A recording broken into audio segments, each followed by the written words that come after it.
पंजाब में medical colleges की 4000 से ज़्यादा सीटों के लिए 22,000 के करीब तालिब इल्मों ने एंटी टेस्ट दिया, जिसके लिए पंजाब के 12 बड़े शहरों में यूनिवर्सिटी ऑफ हेल्थ साइंसेज ने 13 इम्तिहानी मराकज़ कायम कर रखे थे। एंटी टेस्ट के मौके पर लाहौर में 2 जगहों पर इम्तिहानी मराकज़ कायम किए गए, जहाँ 1700 से ज़्यादा तालिब इल्मों ने इम्तिहान दिया। इस मौके पर चैनल 5 से गुफ्तगू करते हुए तालिब इल्मों का कहना था, पेपर बिल्कुल फ्रेंडली माहौल में हुआ, कोई यानी डर खौफ नहीं था, बहुत ही अच्छी जो सी फैकल्टी भी ठीक थी, सब निगरान वगैरह अच्छे थे। पेपर अच्छा था नॉर्मल, लेकिन ये था कि अगर ई कैट में न्यूमेरिकल्स की रेशियो 3 थी, मतलब 3 न्यूमेरिकल्स आए थे, तो एम कैट में कम आने चाहिए। तो इतना मुश्किल नहीं था जैसे लोग कहते हैं कि सांस नहीं लिया जाता, नर्वस हो जाते हैं, ये कोई ऐसा सीन नहीं था।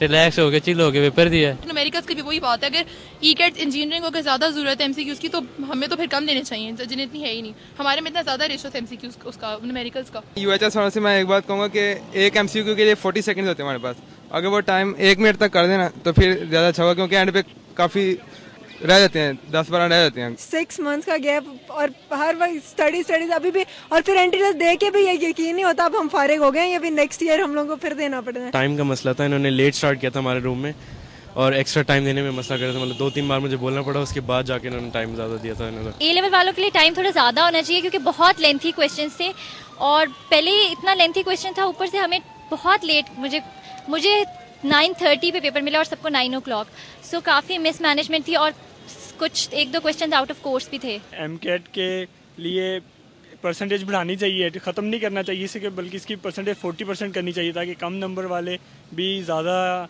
उसके साथ तैयारी कर सके। क्योंकि अभी 30% होता है तो बच्चे ज़्यादा, क्योंकि ओवरऑल एग्रीगेट में बहुत कम बनता है 30%, बहुत ज़्यादा नंबर। 880 वाले को 1000 नंबर लेना पड़ता है। गलत क्वेश्चन भी आते हैं, मतलब कि आज एक गलत क्वेश्चन था, उसमें 2 ऑप्शन बनते थे और उसका आंसर जो था वो पता नहीं इन्होंने क्या सेट किया हुआ है कंप्यूटराइज में।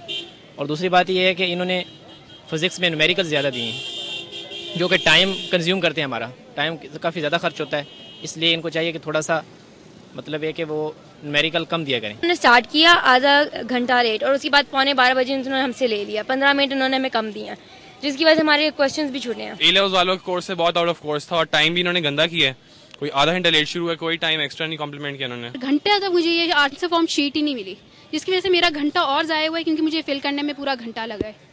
तो आई डोंट नो कि अब क्या बनेगा, क्योंकि सिर्फ इन लोगों ने टाइम मैनेजमेंट और पंक्चुअलिटी इन लोगों की बिल्कुल भी नहीं थी। जबकि तालिब इल्मों के वालिदैन की बड़ी तादाद ने इस एंट्री टेस्ट के बारे में अपनी राय का इजहार कुछ यूं किया। बाहर जो लोग आए उनके लिए कोई इंतजाम नहीं है, लोग खड़े हुए हैं, बच्चियों आने के लिए कोई जगह नहीं बनाई हुई, कोई तरीकेकार नहीं था, धूप में सारे माँ बाप खड़े हैं, परेशान हो रहे हैं। ये जो बच्चियों ने ये प्रॉब्लम बता रही हैं कि जो टाइम लेट पेपर शुरू किया और पहले ले लिया जबरदस्ती, ये ज्यादती वाली बात है। अगर आधा घंटा लेट किया था तो इनको थोड़ा सा टाइम दे देना चाहिए था, और जो इंडिविजुएटर्स लाते हैं काइंडली उनको थोड़ा सा ब्रीफ कर देना चाहिए कि बच्चों को किस तरह टैकल करना है और क्या क्या चीज बच्चों को किस तरह कलर स्कीम के मुताबिक डिवाइड करनी है। एक बच्चा जिसने मार्च, अप्रैल, मई में एग्जाम दे लिया और अभी सितंबर आ गया है, यू कैन वेल इमेजिन कि वो बच्चा इतने महीनों से उसी एग्नी में है, वो अभी अपने आप को रिलैक्स नहीं कर सकता जब तक कि उसका एंट्री टेस्ट ना हो जाए।